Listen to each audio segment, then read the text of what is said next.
Shalom a todos, sean bienvenidos a este estudio sobre las curiosidades de la Haftará. La Haftará es la lectura de los profetas que acompaña al estudio de la parasha semanal. Entonces te recomendamos que antes de ver este video estudies la enseñanza de la parasha Vaishlach. Siendo así, empecemos.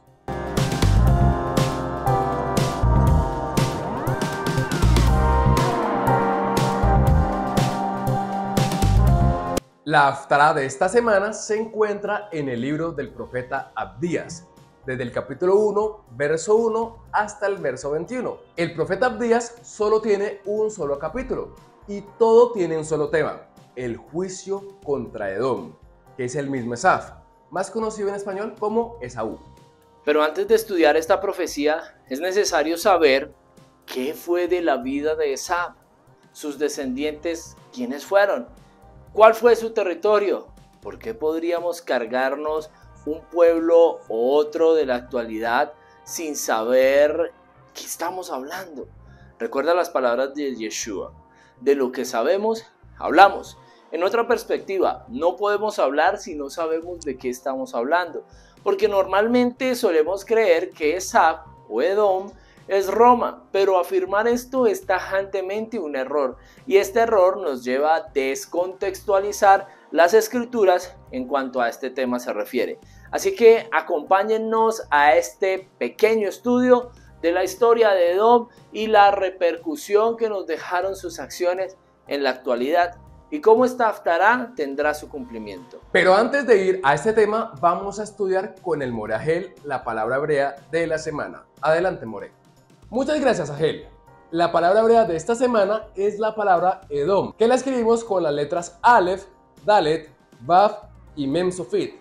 Esta palabra es como un sobrenombre que tiene Esaf y traduce literalmente el rojo. Este nombre también se puede escribir sin la letra Vav, es decir que solamente quedarían las letras Aleph, Dalet y Mem Sofit. Con estas tres letras también podemos pronunciar la palabra Adom, que significa rojo en hebreo. Es muy importante la correcta pronunciación de los fonemas hebreos, porque si no lo hacemos así, en vez de decir Adom con M y decimos Adón con N, cambiamos su significado a uno totalmente ajeno. Pues Adom con Men Sofit, es decir, con M al final, es el color rojo. Y Adón con Nun Sofit, es decir, con N al final, traduce Señor. De ahí sale la palabra Adonai, uno de los nombres de nuestro creador. Así que, a pronunciar bien el hebreo. Ahora, si tomamos las mismas tres letras y en vez de pronunciar Edom o Adom, pronunciamos Adam, estamos haciendo referencia al primer humano. Y aquí encontramos una de las interpretaciones y conexiones que tenemos entre Esaf y Adam, el primer hombre. Pues de la misma forma que Adam, Edom o Esaf cambió su lugar de primogénito por una comida. Adán con el fruto prohibido y Edom con el guiso rojo. La interpretación sugiere que de la misma forma que Adán quedó destituido del Edén, Edom quedó destituido de ser el siguiente patriarca del pueblo escogido. Con esto terminamos la sección de la palabra hebrea de la semana. Sigamos con el estudio, Agel. Muchas gracias, More Agel. Ahora, luego de ver esta curiosidad, podemos empezar con la historia de Edom. La historia de Esaf comienza cuando nace. Obviamente, en este pequeño estudio queremos dar un compendio histórico sobre la vida de nuestro hermano gemelo, de nuestro patriarca Israel, para así poder entender a mayor profundidad los temas de la actualidad. Obviamente, por el tema del tiempo, en este video no vamos a ir tan profundo. La profundidad de este tema la podremos estudiar juntos en la Escuela de Formación Ministerial que tiene EMC para estudiar temas más profundos de las Escrituras. Cuando Rivka estaba embarazada, nota que en su interior habían dos hijos que ya luchaban entre sí, y esto la llevó a preguntarle al dueño de la vida el porqué de esto. Y desde este momento ella sabría que el menor, es decir, Jacob, algún día sería el primogénito. Tiempo después, Jacob negocia oficialmente la primogenitura de su hermano por un potaje o un guiso rojo. En Génesis 27 se da oficialmente la entrega de los derechos de primogénito sobre la vida de Jacob. Pero luego de esto sucede un hecho interesante que nos deja ver que esta bendición que puso Isaac sobre la vida de Jacob no tenía que ver con una herencia material, porque luego que su hermano se disgustara por eso, su mamá le dice que se vaya a la tierra de Harán con su hermano Labán y que consiguiera mujer allá. Le dice que se vaya por poco tiempo mientras su hermano se calma. Lo curioso es que él estuvo en casa de Labán casi 20 años. Ahora, ¿qué es curioso? Que Jacob parte del lado de sus padres únicamente con la bendición de ser el próximo patriarca. Entonces Isaac llamó a Jacob y lo bendijo y le mandó diciendo: no tomes mujer de las hijas de Canaán, levántate, ve a Padán Aram, a la casa de Betuel, padre de tu madre, y toma allí una mujer de las hijas de Labán, hermano de tu madre. Y Elohim, omnipotente, te bendiga y te haga fructificar y te multiplique hasta llegar a ser multitud de pueblos, y te dé la bendición de Abraham a tu descendencia contigo, para que herederos de la tierra seas en que moras, que Elohim dio a Abraham. Así envió Isaac a Jacob, el cual fue a Padán Aram, a Labán, hijo de Betuel, arameo, hermano de Ribca, madre de Jacob y de Esau. Jacob estuvo en casa de Labán 20 años, todo esto mientras Esau quedó en casa de sus padres. ¿Qué podemos entender con esto? Que realmente el que disfrutó de los bienes materiales de sus padres fue Esau y no Jacob. Después del reencuentro y la reconciliación de Jacob y Esau, la escritura nos dice que Esau tiene 5 hijos con sus 3 esposas, y este toma al principio 2 mujeres que causaron gran aflicción a sus padres, y luego toma otra de entre las hijas de Ismael, su tío, por mera desobediencia. Estos hijos le nacieron a él en la tierra de Canaán, donde vivía con Jacob, pues ellos se habían reencontrado nuevamente para enterrar a su padre Isaac. Pero Esau se va de esa tierra porque los dos tenían tantas propiedades que no podían habitar juntos. Y Esau tomó sus mujeres, sus hijos y sus hijas, y todas las personas de su casa, y los ganados, todas sus bestias, y todo cuanto había adquirido en la tierra de Canaán, y se fue a otra tierra, separándose de Jacob su hermano, porque los bienes de ellos eran muchos y no podían habitar juntos, ni la tierra en donde moraban los podía sostener a causa de sus ganados. Y Esau habitó en el monte de Seir. Esau es Edom. El monte de Seir era parte de su territorio, llamado con el tiempo tierra de Edom o Idumea. Todo el capítulo 36 de Bereshit está dedicado a la genealogía de Esau. Te invitamos a que puedas estudiarla y contarnos en los comentarios que pudiste encontrar. Nosotros solamente vamos a mencionar algunos de sus descendientes, los cuales son necesarios para este estudio. Temán era el primogénito de su hijo Elifaz, es decir, que Temán era nieto de Esau. Este Temán bíblicamente e históricamente se asentó debajo de Arabia Saudita y es lo que conocemos actualmente como el Yemen. Uno de los hermanos de Temán era Cenaz, padre de los ceneseos o de los Kenesí, un pueblo del cual desciende Caleb. Este es el mismo Caleb que entra en la tierra prometida junto a Joshua y el pueblo de Israel. Otro de los hermanos de Temán y Cenaz fue Amalek, padre de los amalecitas, pueblo enemigo de Israel. Estas son las referencias puntuales de sus descendientes directos que daremos en este estudio. Si encuentras alguno más, escríbelo en los comentarios de este video.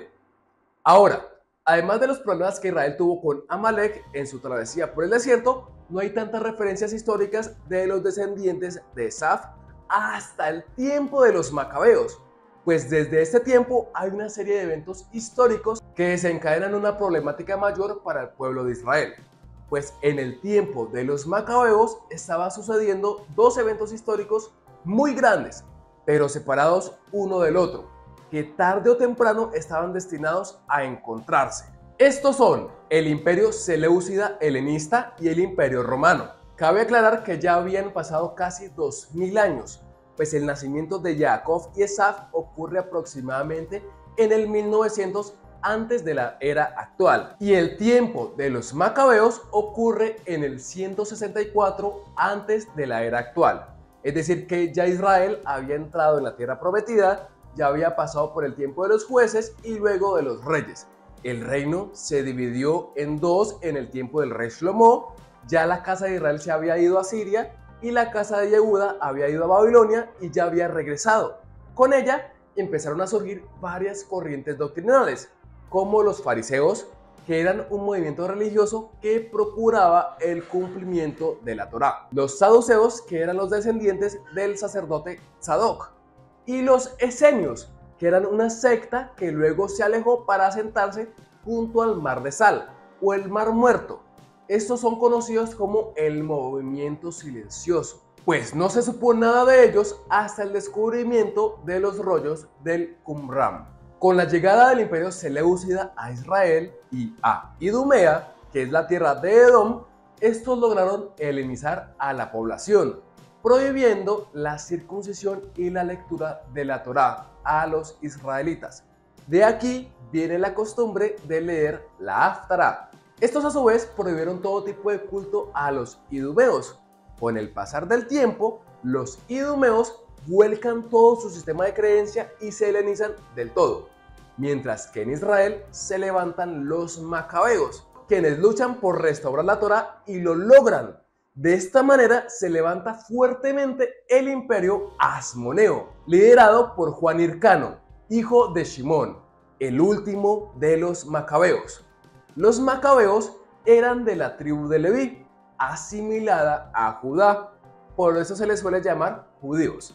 Es como a las 10 tribus del norte que no se les suelen llamar por separado, como Rubén o Gad, sino la casa de Efraín o de Israel.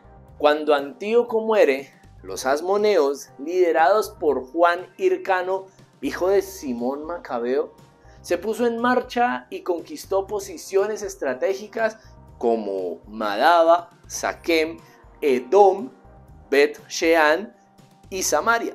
Si en principio era amigo de los fariseos, bien, pronto estos le quitarían su favor al ver lo que sería la nueva dinastía reinante, con actos políticos que contradijeron a aquellos religiosos, como declararse a sí mismo sumo sacerdote sin ser descendiente de Sadoc. Entonces no solamente era rey, sino que también era sumo sacerdote. Al conquistar esas tierras, no solamente las hace parte de su imperio, sino que también obliga a sus habitantes a circuncidarse y a convertirse al judaísmo. Y esas acciones repercutirían contrariamente tiempo después, porque más o menos 100 años después, uno de los reyes de Idumea, llamado Antíparo, no estaba de acuerdo con Aristóbulo II, que era gobernador de Judea, y convence a su hermano Hircano II para ir a buscar una alianza con el rey árabe Aretas III de Petra y con el general romano Pompeyo, cosa que se le salió de las manos. Pompeyo toma Jerusalén con un ejército conformado por romanos y judíos hasmoneos. Aristóbulo II huye en primer momento a la fortaleza de Alexandrión, pero fue capturado y encarcelado, mientras que sus seguidores, los saduceos, se refugiaron en el templo. Como consecuencia de estas acciones, murieron aproximadamente 12.000 judíos. Pompeyo entró hasta el lugar santísimo para comprobar si los judíos carecían de estatuas o imágenes físicas de su Elohim en el lugar más sagrado de veneración. Queda un hecho recordado con amargura por el historiador judío Flavio Josefo. Nada aflige tanto al pueblo en aquella desventura como el santuario hasta ahora invencible, desvelado por extranjeros. El romano, espiando en la oscuridad, no encontró nada y dijo en latín: Nulla intus Deum effigie vacuam sedem et inania arcana. No vi ninguna imagen de Dios, sino un espacio vacío y misterioso. El imperio romano estaba hasta ese entonces totalmente desentendido por Israel, y las malas decisiones del rey de Judea, basado en malos consejos del rey de Idumea, hicieron que esta tierra fuera de dominio romano. Un tiempo más tarde, después de unas cuantas revueltas más, Herodes llega al poder y se casa con Marianna I, nieta a la vez de Aristóbulo II y de Hircano II. Años después, Herodes vio un peligro en la posición de Hircano y lo acusó de conspirar contra él junto con el rey nabateo Malik II y los condenó a muerte. Con este pequeño repaso de la historia podemos entender cómo Herodes tuvo el poder político y religioso de agrandar el templo de Jerusalén, pues este era idumeo, es decir, descendiente de Edom, que es Esaf, este pueblo que fue conquistado y convertido al judaísmo por los asmoneos, liderado por Juan Hircano, un nieto macabeo. Y este Herodes, a su vez, se casa con una descendiente de los macabeos, obteniendo aceptación religiosa, pues esta era de la tribu de Leví. Una historia trágica del pueblo de Israel que fue escalando hasta perder la potestad de su propia tierra. Porque una vez, en el año 132, ocurre la segunda rebelión judía hacia el Imperio Romano. Esta rebelión es llamada la rebelión de Shimón Bar Kokhba, quien fue proclamado en ese entonces por el rabino Akiva como el Mesías y Rey de Israel, quien trajo la libertad política y religiosa al pueblo judío. Pero su reinado no duró sino 3 años, cuando el emperador romano Adriano decidió tomar cartas en el asunto, derrocando a Shimón Bar Kokhba. La consecuencia de todo esto fue catastrófico para el pueblo judío, pues Adriano prohíbe que los judíos habiten esa tierra, expulsándolos totalmente de la tierra. Esta prohibición duró varios siglos y para que esto se cumpliera como él quería, le cambió el nombre a Jerusalén y a la provincia de Judea. Jerusalén, desde el año 135 de esta era, empezaría a llamarse Aelia Capitolina y la provincia de Judea empezaría a llamarse Palestina. Con esto, el emperador Adriano quiso borrar la conexión del pueblo judío con su tierra. Ahora, este cambio de nombre a Palestina principalmente no estaba ligado a una etnia o a un grupo religioso, sino que Palestina era una unidad administrativa de esa región del Imperio Romano. Es decir, Palestina no nació siendo una región árabe, ni de personas étnicamente palestinas, sino que el emperador Adriano eligió ese nombre porque hacía referencia a los filisteos, que eran uno de los enemigos más grandes que tuvo Israel. Eso fue planeado como forma de provocación, como un golpe bajo para los israelitas. Históricamente hablando, los filisteos no eran una etnia, ni tampoco un pueblo establecido. Esta palabra viene del hebreo pelesh, que significa invasor. Entonces, bíblicamente hablando, los Filishtim eran cualquier grupo de personas nómadas que venían a invadir territorio hebreo. Y arqueológicamente hablando, no se conoce cómo estos mismos nómadas solían llamarse a sí mismos. Ya establecida Aelia Capitolina como Jerusalén y Palestina como Israel, el Imperio Romano toma ese lugar como unidad administrativa de su imperio en ese punto geográfico. Años más tarde, en el Imperio Bizantino, se le conoce como la Palestina Prima y la Palestina Seconda, todo con objetivo político militar romano.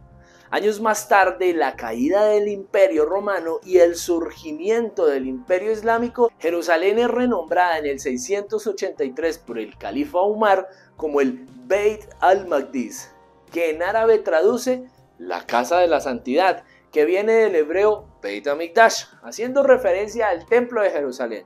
Y luego con la conquista árabe por los cruzados, Beit al-Maqdis vuelve a llamarse Jerusalén.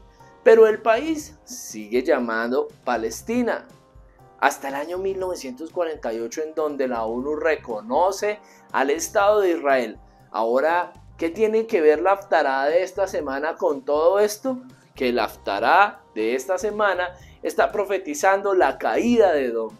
¿Quién es este Edom? Este es el que se unió a los griegos en el Imperio Seleucida, luego fue integrado al judaísmo por los asmoneos. Luego se volvió parte de Roma con Herodes, estableciendo su reinado por más de 1000 años, cambiando incluso el nombre de Israel por Palestina. Los palestinos, aunque actualmente practican el Islam, genéticamente son idumeos, griegos y romanos, que fueron forzados a convertirse al Islam en medio del Imperio Islámico, que a su vez fueron conversos al catolicismo. Ojo, no estamos afirmando que Edom es Roma. Edom es uno de los mayores enemigos del pueblo de Israel. La mayoría de sus acciones han afectado directamente al pueblo de Israel. Roma fue un imperio que empezó, según los mitos romanos, con dos hermanos, Rómulo y Remo, pero esta es otra historia. El hecho es que Edom, al estar involucrado con tantos imperios que han causado grandes aflicciones sobre el pueblo hebreo, y no solo causaron, sino que siguen causando, con este pequeño y resumido recuento de la historia de Edom, los invitamos a leer la Haftará de esta semana, verso por verso, viendo las referencias de Temán como el Yemen, y mirando paso por paso la historia comentada en este video. Si es necesario volvértelo a ver, lo puedes hacer. Verás qué gran conexión tiene la historia de Edom con esta Haftará, que no se ha cumplido. Pronto llegará el día en que, mas en el monte de Sión habrá un remanente que se salve y será santo, y la casa de Jacob recuperará sus posesiones. La casa de Jacob será fuego, y la casa de Joseph será llama, y la casa de Esaf paja, y los quemarán y los consumirán, y ni un resto quedará de la casa de Esaf, porque Yahvé lo ha dicho. Y los del Negev poseerán el monte de Esaf, y los de Cefela a los palestinos. Poseerán también los campos de Efraín y los campos de Samaria, y Benjamín a Galaad. Y los cautivos de este ejército de los hijos de Israel poseerán lo de los cananeos hasta Sarepta, y los cautivos de Jerusalén que están en Sefarat, esto es en España, poseerán las ciudades del Negev, y subirán salvadores al monte de Sión, para juzgar al monte de Esaf, y el reino será de Yahvé. Y todos decimos amén. Amados, el estudio de hoy se alargó un poco. Los invitamos a que se suscriban a este canal y que apoyen este contenido dándole un me gusta, comentando y compartiendo con sus amigos y familiares. Shalom Alejem.